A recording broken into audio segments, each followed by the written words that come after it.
Hey, today we'll be talking about the preprocessor. Now, specifically, this is going to be talking about the C preprocessor. And this preprocessor isn't just for the C programming language. Other programming languages use it too. It's pretty handy. So one of those languages, of course, is C++. C++ uses this C preprocessor. And the preprocessor's job is to take an initial pass through your code and modify it, change certain directives and insert or remove code before it gets compiled. So it can be a really powerful tool for conditional compilation, which we'll talk about in a bit. So I'm in Visual Studio, and the first most important preprocessor directive instruction that we have for the preprocessor is pound include. And you'll notice that every directive for the preprocessor starts with the pound sign. So pound include, we've been using it. This is just a normal part of C++ right now. And this is how you get access to code that you haven't written or code that's in a different file. So in this case, we are pound including the IO stream file, and this particular instance is using the angle brackets. And the angle brackets indicate that this file is going to be in a standard include path, some part of the file system that is automatically set up for you when you install your compiler. So this is something that comes included with your compiler. So pound include is really literally going to take that file and copy and paste its contents into this file. Kind of pretending that they're all on one line, but is a little smarter than just copy and paste, but it's very much like that. But we can also take advantage of that for our own files. So say I make another file, let's see, add a new item. Let's make a header file. So header files are very typical files that you use with this include directive. So I'll just call it my header. I'll get rid of that for now, that default thing. So let's say I have some code. Let's just declare some number. All right. So now we have a header that just has int num equals 0, just declaring a variable. And so I could put this up here, pound include my header.h. And now I have this variable declared right there.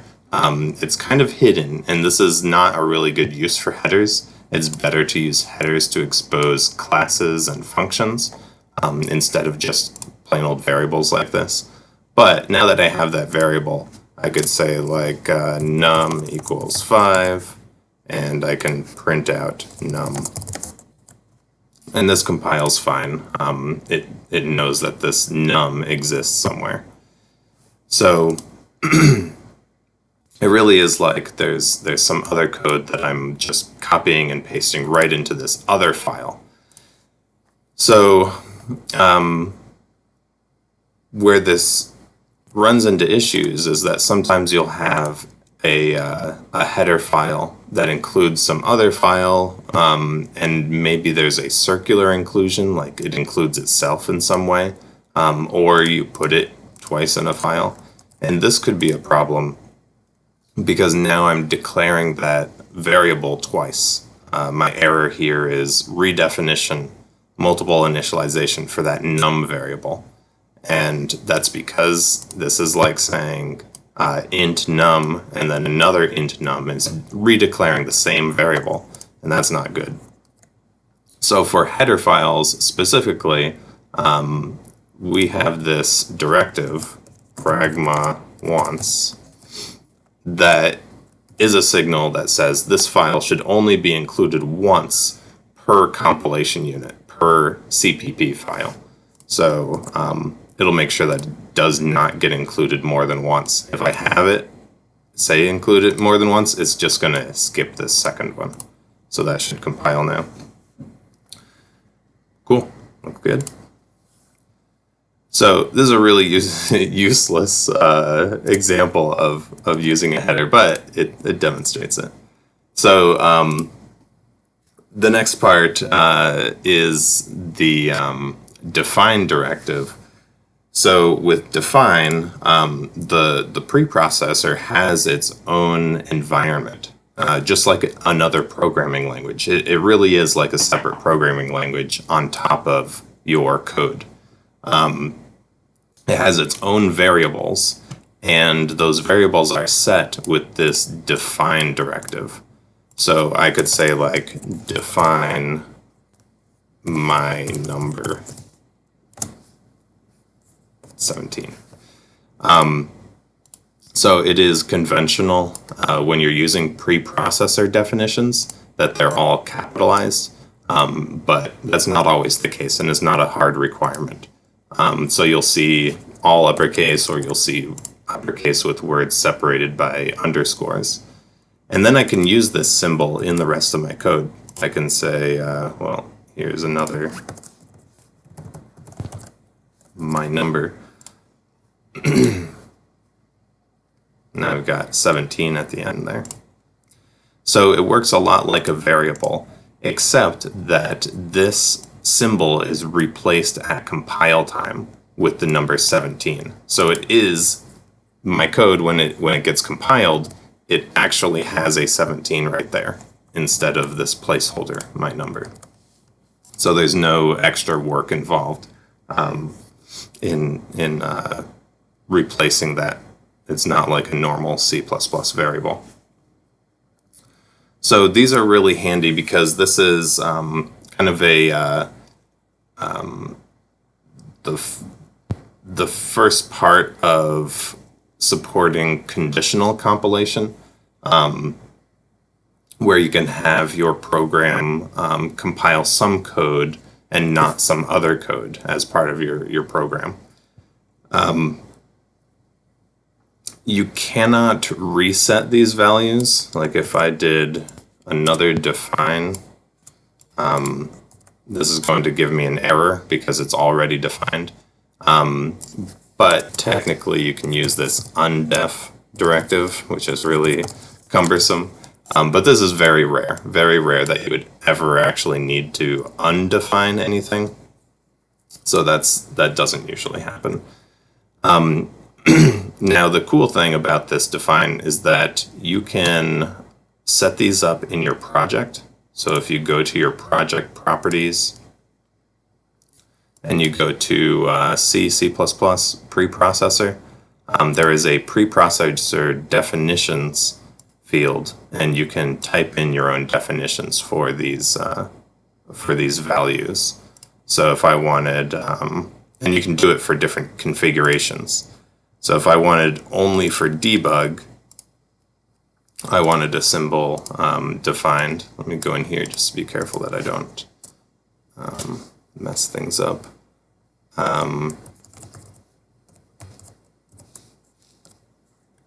Yeah, doesn't really matter what value it is. You can even leave it, so you can set a value or you can just leave it off and define it without a value.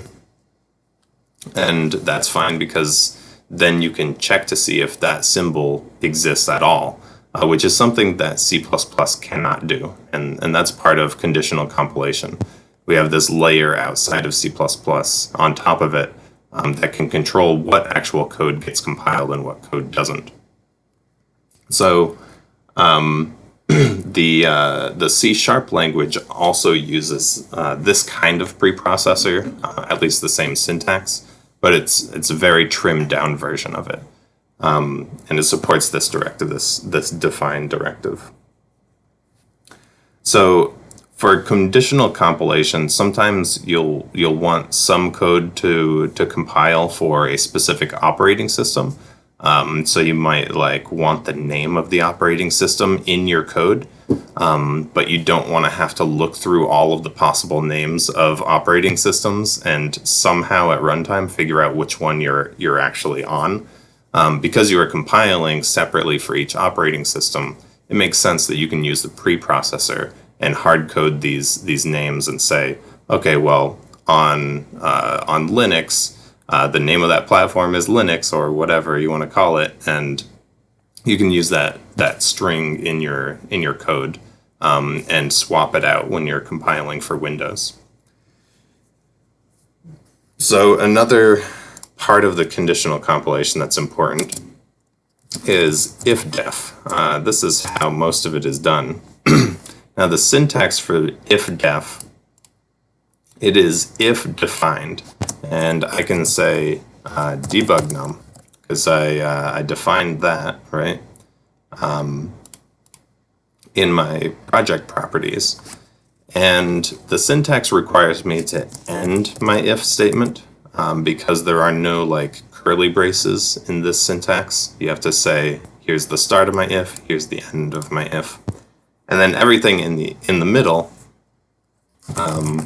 is going to get compiled if this symbol is defined. And you can see there's errors here. But if I switch over to release mode, in my release configuration, this symbol doesn't exist. It's not defined. So this code is going to get skipped. And so it will compile because this is now legal because this code isn't part of my program.